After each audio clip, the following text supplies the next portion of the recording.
Hi friends, welcome to as home. Today video ஒரு சூப்பரான எல்லோருக்கும் ஃபேவரட்டான கேக் ரெசிபி தாங்க.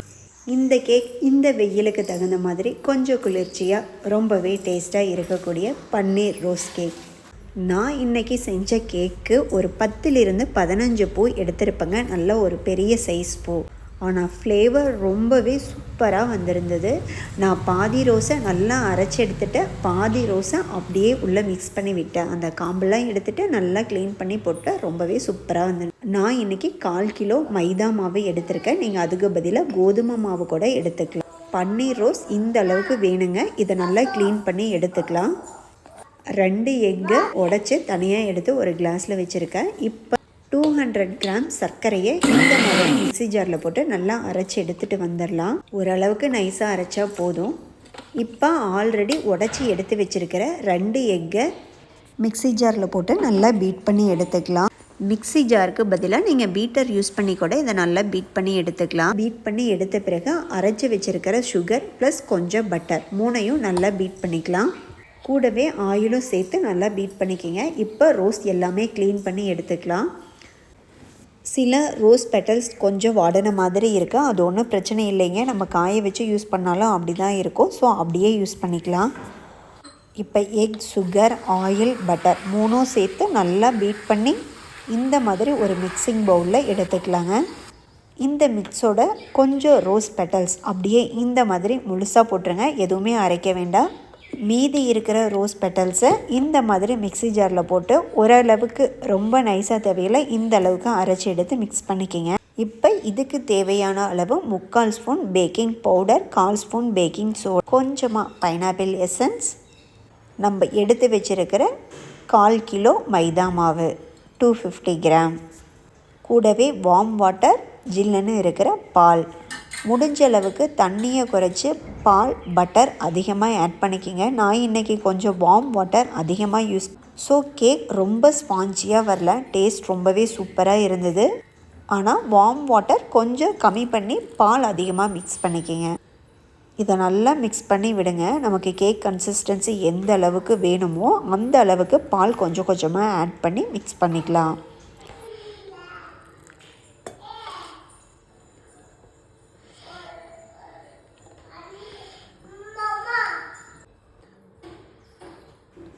சைட் பை சைட் நான் இந்த வேலை பண்ணிகிட்ருக்கும் போதே கேக் மோல்டில் கொஞ்சமாக பட்டர் விட்டு ஃபுல்லாக நல்லா அப்ளை பண்ணி எடுத்துக்கலாங்க.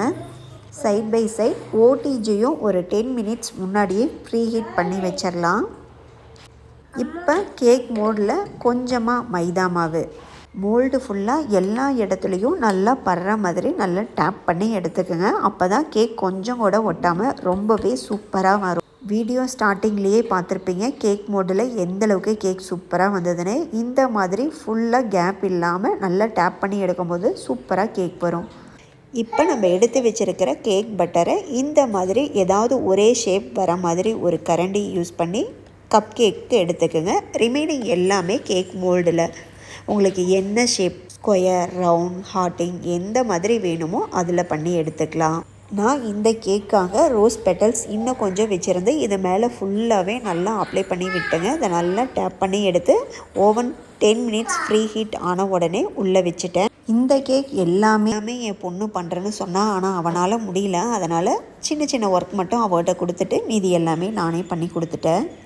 எப்போதுமே இந்த மாதிரி கேக் செய்யும்போது அதிகமாக பால், பட்டர் மட்டும் ஆட் பண்ணுங்கள். அப்போ தான் ரொம்ப ஸ்பாஞ்சியாக வரும். நான் அதிகமாக தண்ணி ஆட் பண்ணதுனால அந்த அளவுக்கு ஸ்பாஞ்சியாக வரல. இப்போ டெம்பரேச்சர் செட் பண்ணிக்கலாம். 180 டிகிரி. டாப் அண்ட் பாட்டம் ரெண்டும் சேமாக இருக்கிற மாதிரி வச்சுக்கோங்க. டைமிங் வந்து 35 மினிட்ஸ் வைங்க. ஆனால் கப் கேக் ரொம்பவே குயிக்காக வெந்துடும். ஸோ ஒரு 10 மினிட்ஸில் செக் பண்ணி ஃபர்ஸ்ட் கப் கேக்கை எடுத்து வச்சிடலாம். ஹார்ட்டிங் ஷேப்பில் இருக்கிற கேக்கை திரும்பவும் ரொட்டேட் பண்ணி விட்டு ஒரு 10 மினிட்ஸ் வேக விட்டுறலாம். நீங்கள் ஒரு ஃபோர்க் இல்லை ஏதாவது ஒரு ஸ்பூன் வச்சு செக் பண்ணி பார்த்துட்டு கேக் ஒட்டாமல் வந்துடுச்சுன்னா ஆஃப் பண்ணிடுங்க. அப்படியே ஆற விட்டுறலாம். 2 கேக்கும் ரொம்பவே சாஃப்டாக சூப்பராக வெந்து வந்துருச்சு. உங்களுக்கு ஒரு வாயிலையும் அந்த ரோஸ் பெட்டல்ஸ் உள்ளே மிக்ஸ் ஆகி இருக்கும்போது அது கடிக்கவே அவ்வளோ சூப்பராக இருந்தது. ஆனால் கேக் ரொம்ப சாஃப்டாக வரல, கொஞ்சம் சாஃப்ட்னஸ் கம்மியாக தான் இருந்தது. நீங்கள் முடிஞ்ச அளவுக்கு பட்டர் அதிகமாக ஆட் பண்ணிக்கோங்க. இந்த மாதிரி ஹெல்த்தியான கேக் எல்லாம் கோதுமை மாவில் செஞ்சாலும் ரொம்பவே சூப்பராக வரும். நான் இன்னைக்கு கோதுமை மாவில் தான் செய்யலான்னு இருந்தேன், ஆனால் என் வீட்டு கிட்ஸ் அதுக்கு விடலை. அதனால் இன்னைக்கு மைதா மாவில் செஞ்ச கலர் கொஞ்சம் ப்ரௌனிஷாக வரும், அவ்வளோதாங்க. இந்த ஒயிட் கலர் வராது.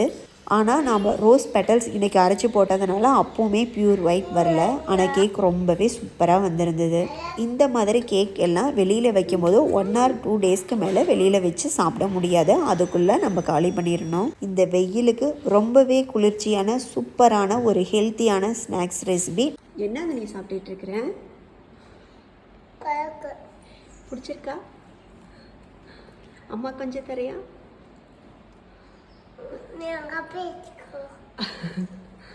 அங்கே போய் எடுத்துக்குவா. சரி, இதில் கொஞ்சம் தான்